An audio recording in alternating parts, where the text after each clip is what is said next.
84 लाख योनियों का रहस्य। क्या सच में आत्मा 84 लाख योनियों में भटकती है? गरुड़ पुराण का अद्भुत ज्ञान। क्या कभी आपने सोचा है कि मनुष्य का यह जीवन हमें इतनी सहजता से कैसे मिल गया? क्या यह केवल संयोग है या इसके पीछे कोई बहुत गहरा आध्यात्मिक रहस्य छिपा है? सनातन धर्म के अनेक ग्रंथों में एक अत्यंत प्रसिद्ध मान्यता मिलती है कि आत्मा को मनुष्य जन्म प्राप्त करने से पहले 84 लाख योनियों की यात्रा करनी पड़ती है। यह केवल एक संख्या नहीं, बल्कि कर्म, पुनर्जन्म और मोक्ष की गहन आध्यात्मिक अवधारणा का प्रतीक है। आज के इस विशेष वीडियो में हम जानेंगे, क्या वास्तव में 84 लाख योनियां होती हैं? गरुड़ पुराण और अन्य पुराण इस विषय में क्या कहते हैं? मनुष्य जन्म को इतना दुर्लभ क्यों माना गया है? और यदि यह जन्म दुर्लभ है, तो हमें इसे किस प्रकार सार्थक बनाना चाहिए? यदि आप सनातन धर्म के रहस्यों को जानना चाहते हैं, तो इस वीडियो को अंत तक अवश्य देखें। आत्मा क्या है? सनातन दर्शन के अनुसार शरीर नश्वर है, लेकिन आत्मा अविनाशी है। भगवद गीता में भगवान श्री कृष्ण अर्जुन से कहते हैं कि आत्मा को न कोई शस्त्र काट सकता है, न अग्नि जला सकती है, न जल भिगो सकता है और न ही वायु सुखा सकती है। इसका अर्थ है कि मृत्यु केवल शरीर की होती है। आत्मा अपनी यात्रा जारी रखती है। वह अपने कर्मों के अनुसार नया शरीर धारण करती है। यही पुनर्जन्म का सिद्धांत है। जब मनुष्य इस सत्य को समझ लेता है कि वह केवल शरीर नहीं, बल्कि शाश्वत आत्मा है, तभी उसके जीवन का दृष्टिकोण बदलने लगता है। 84 लाख योनियों की अवधारणा हिंदू परंपरा में प्रचलित एक प्रसिद्ध श्लोक है। जलजा नवलक्षाणि स्थावरा लक्षविंशति कृम्यो रुद्रसंख्यकाः पक्षिणा दशलक्षणम् त्रिंशल्लक्षाणि पशवः चतुर्लक्षाणि मानवाः। इसका सामान्य अर्थ यह बताया जाता है कि जीवों की अनेक श्रेणियां हैं, जिनकी कुल संख्या 84 लाख मानी गई है। परंपरागत व्याख्या के अनुसार इनमें जलचर, वनस्पतियां, कीट पतंगे, पक्षी, पशु और विभिन्न प्रकार के मानव शामिल हैं। यह ध्यान देने योग्य है कि विभिन्न ग्रंथों और परंपराओं में इन संख्याओं की व्याख्या अलग अलग मिलती है। इसलिए इन्हें आध्यात्मिक परंपरा के रूप में समझा जाता है, न कि आधुनिक जीव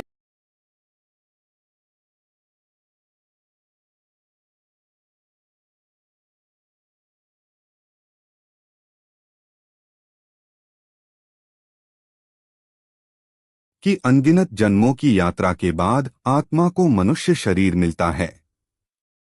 मनुष्य ही ऐसा प्राणी है जो सही और गलत में भेद कर सकता है, धर्म का पालन कर सकता है, ईश्वर का स्मरण कर सकता है और मोक्ष का मार्ग चुन सकता है।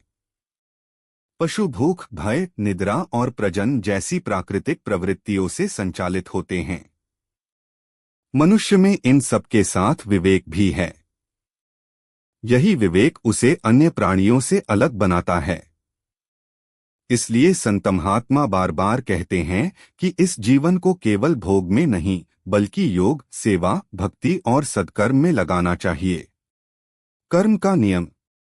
कल्पना कीजिए कि प्रत्येक विचार, प्रत्येक शब्द और प्रत्येक कर्म एक बीज है। आज जो बीज बोया जाएगा, उसका फल भविष्य में अवश्य मिलेगा। यदि कोई व्यक्ति सत्य, दया, सेवा और धर्म का पालन करता है, तो उसके शुभ कर्म उसके लिए कल्याणकारी मार्ग बनाते हैं। यदि कोई व्यक्ति हिंसा, छल, लोभ और अन्याय में जीवन बिताता है, तो शास्त्रीय मान्यताओं के अनुसार उसके कर्म उसे दुखद परिस्थितियों की ओर ले जा सकते हैं। यही कारण है कि सनातन धर्म में कर्म को अत्यंत महत्वपूर्ण माना गया है। कर्म ही भविष्य का निर्माण करते हैं। एक प्रेरक कथा। एक बार एक महात्मा से किसी युवक ने पूछा, गुरुदेव, यदि आत्मा अमर है तो फिर जीवन का उद्देश्य क्या है? महात्मा मुस्कुराए और बोले, यदि तुम्हें एक ही दिन के लिए किसी राजा का महल मिल जाए तो क्या तुम उस महल को तोड़ोगे या उसकी रक्षा करोगे? युवक ने कहा, स्वाभाविक है, मैं उसकी रक्षा करूंगा। महात्मा बोले, ठीक उसी प्रकार यह शरीर भी तुम्हें कुछ समय के लिए मिला है। इसका उपयोग केवल सुख भोगने के लिए नहीं बल्कि आत्मा के उत्थान के लिए करना ही मनुष्य जीवन का वास्तविक उद्देश्य है। अब प्रश्न उठता है, जब मनुष्य की मृत्यु होती है तब वास्तव में क्या होता है? गरुड़ पुराण में भगवान विष्णु और गरुड़ जी के संवाद के माध्यम से मृत्यु के बाद आत्मा की यात्रा का विस्तृत वर्णन मिलता है। इन वर्णनों को अनेक लोग आध्यात्मिक और नैतिक शिक्षा के रूप में देखते हैं। कहा जाता है कि जब मनुष्य का अंतिम समय आता है तब उसके शरीर की शक्ति धीरे धीरे समाप्त होने लगती है। परिवार वाले उसके आसपास होते हैं, लेकिन आत्मा एक ऐसी यात्रा पर निकलने वाली होती है जहां कोई साथ नहीं जा सकता। उस समय न धन साथ जाता है, न महल, न पद, न प्रतिष्ठा। यदि कुछ साथ जाता है तो वह है मनुष्य के कर्म। यही कारण है कि संत कहते हैं, धन कमाना बुरा नहीं, लेकिन धर्म को भूलकर कमाया गया धन अंत में साथ नहीं जाता। क्या यमदूत सचमुच आते हैं? गरुड़ पुराण के वर्णनों में यमदूतों का उल्लेख मिलता है। धार्मिक परंपरा के अनुसार वे आत्मा को उसके कर्मों के अनुसार अगले मार्ग की ओर ले जाते हैं। इन कथाओं का उद्देश्य केवल भय उत्पन्न करना नहीं बल्कि यह स्मरण कराना भी है कि मनुष्य अपने कर्मों के प्रति सजग रहे। यदि जीवन सत्य, दया और सेवा से भरा हो तो मन शांत रहता है। यदि जीवन छल और अन्याय से भरा हो तो अपराध बोध और भय मनुष्य को जीवन में भी परेशान करते हैं। चित्रगुप्त का लेखा। सनातन परंपरा में चित्रगुप्त को कर्मों का लेखा रखने वाला माना गया है। इसका एक गहरा प्रतीकात्मक अर्थ भी है। हमारे प्रत्येक कर्म का प्रभाव कहीं न कहीं अवश्य दर्ज होता है। चाहे समाज देखे या न देखे, हमारा अपना अंतःकरण और हमारे कर्म हमें प्रभावित करते हैं। इसीलिए कहा गया है, ऐसा कोई कार्य मत करो जिसे छिपाना पड़े। किस आधार पर मिलता है अगला जन्म? धार्मिक मान्यताओं के अनुसार अगला जन्म केवल इच्छा से नहीं बल्कि कर्म और संस्कारों से जुड़ा माना गया है।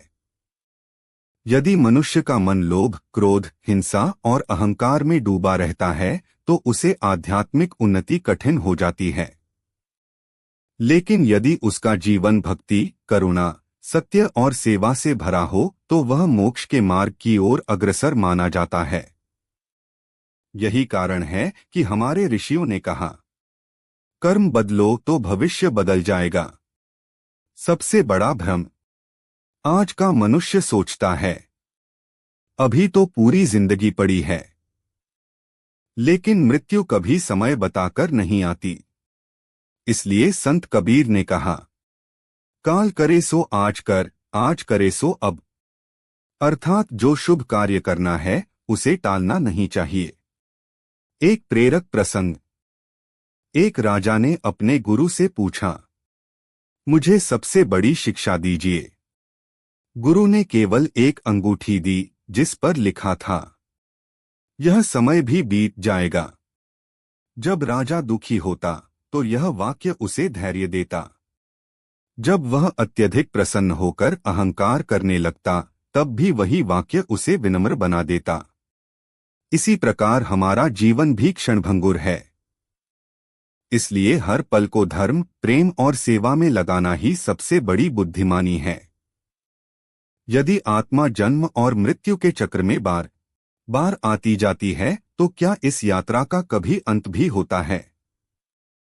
सनातन धर्म का उत्तर है हाँ।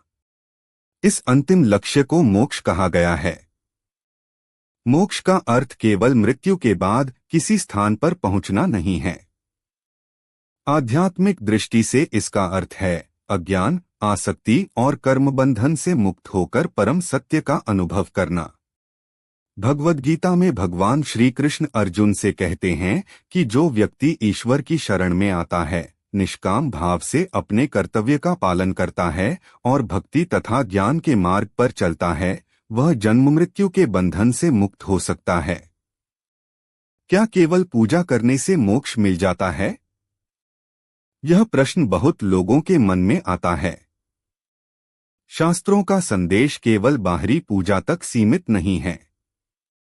पूजा, जप और यज्ञ का महत्व है, लेकिन उनके साथ साथ जीवन में सत्य, करुणा, संयम, सेवा और सदाचार भी आवश्यक बताए गए हैं। यदि कोई व्यक्ति मंदिर में दीपक जलाए लेकिन बाहर निकलकर किसी के साथ अन्याय करे तो उसकी पूजा अधूरी मानी जाती है। वहीं यदि कोई व्यक्ति ईमानदारी, दया और सेवा के साथ अपना जीवन जीता है तो उसका प्रत्येक शुभ कर्म भी ईश्वर की उपासना बन सकता है। कलियुग में सबसे सरल साधना। सनातन परंपरा में यह विश्वास मिलता है कि कलियुग में ईश्वर के नाम का स्मरण अत्यंत प्रभावशाली साधना माना गया है। भगवान का नाम जप, गीता का अध्ययन, रामायण का श्रवण, माता पिता की सेवा, गौ तथा अन्य प्राणियों के प्रति करुणा और जरूरतमंदों की सहायता, इन सभी को मन की शुद्धि के साधन बताया गया है। इनका उद्देश्य केवल धार्मिक अनुष्ठान नहीं, बल्कि मनुष्य के भीतर विनम्रता, प्रेम और आत्मचिंतन का विकास करना है। मनुष्य जीवन का वास्तविक उद्देश्य। जरा सोचिए, हम जीवन भर धन कमाने, घर बनाने और प्रतिष्ठा प्राप्त करने में लगे रहते हैं। यह सब आवश्यक हो सकता है, लेकिन यदि हम अपने भीतर के मनुष्य को ही भूल जाएं, तो क्या हमने वास्तव में जीवन का उद्देश्य पूरा किया?